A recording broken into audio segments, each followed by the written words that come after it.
Yang jelas implementasinya langsung di LPP, yang tahu persis kondisi real. Saya tanya kembali, saudara lebih jauh ilmunya daripada saya. Jauh sekali.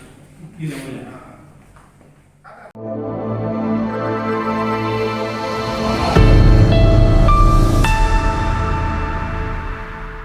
Kasus dugaan suap massal pada pengisian lowongan perangkat desa di Kabupaten Kediri 2023 masih terus menyisakan teka-teki dan pertanyaan penting di tengah proses persidangan yang sedang berlangsung di Pengadilan Tindak Pidana Korupsi, Tipikor, Surabaya, guna mengungkap tuntas perkara ini, yang selaras dengan fakta persidangan. Pertama, mengapa berkas acara pemeriksaan, BAP, para camat tidak dikirimkan ke Kejaksaan? Padahal para camat itu mengaku pernah diperiksa di Polda Jatim, terkait aliran dana ke Forkopimcam atau para camat, Kapolsek, dan Danramil. Kedua, mengapa di sisi aparat keamanan yang juga menerima aliran dana dari uang suap itu, para Kapolsek dan Danramil, tidak ikut diperiksa saat di masa penyidikan di Polda Jatim?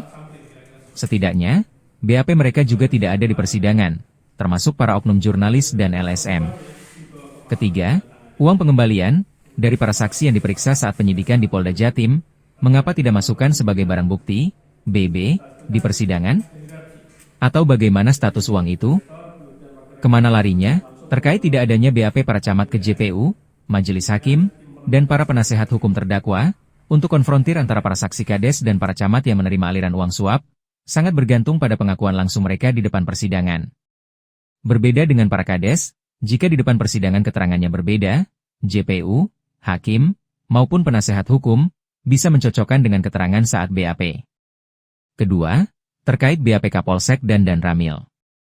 Sejauh ini, belum ada informasi apapun terkait adanya pemeriksaan para Kapolsek dan Danramil di Polda Jatim, terkait kasus ini. Mungkinkah memang ada upaya, lokalisir, atau, tebang pilih, atau apapun namanya? Padahal indikator mereka sama, yaitu sama-sama pejabat dan fakta persidangan sama-sama menerima aliran uang suap. Mengapa perlakuannya berbeda?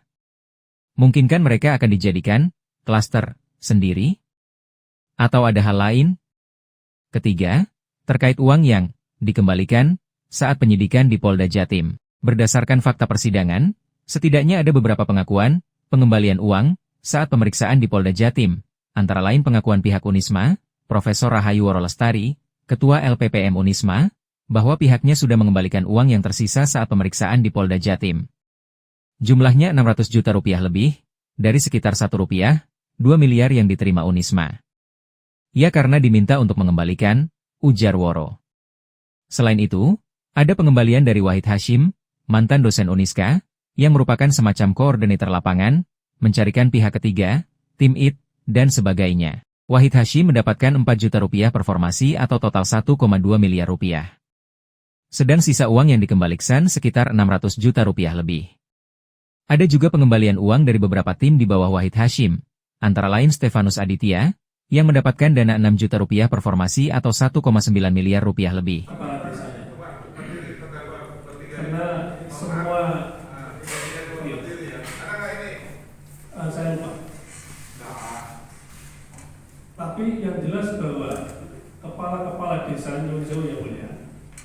Di luar persidangan, muncul banyak rumor tentang sejumlah jurnalis dan LSM yang juga telah mengembalikan uang saat penyidikan di Polda Jatim. Berdasarkan datasi Pengadilan Tipikor Surabaya, uang yang dijadikan barang bukti, BB, di pengadilan. BB di pengadilan, disebutkan hanya uang sitaan dari 3 terdakwa, yaitu Imam Jamin, Kades Kalirong, Kecamatan Tarokan, senilai Rp2.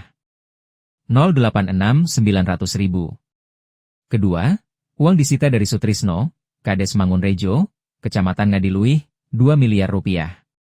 Ketiga, uang sitaan dari Darwanto, Kades Pojok, Kecamatan Wates, 346 juta rupiah atau total 4,4 miliar rupiah lebih. Pada dakwaan itu, sama sekali tidak menjelaskan adanya barang bukti uang hasil sitaan dari Unisma, para tim IT, jurnalis, LSM, dan sebagainya. Semuanya masih misteri, mungkinkah akan ada perkembangan yang bisa menjawab sejumlah pertanyaan di atas?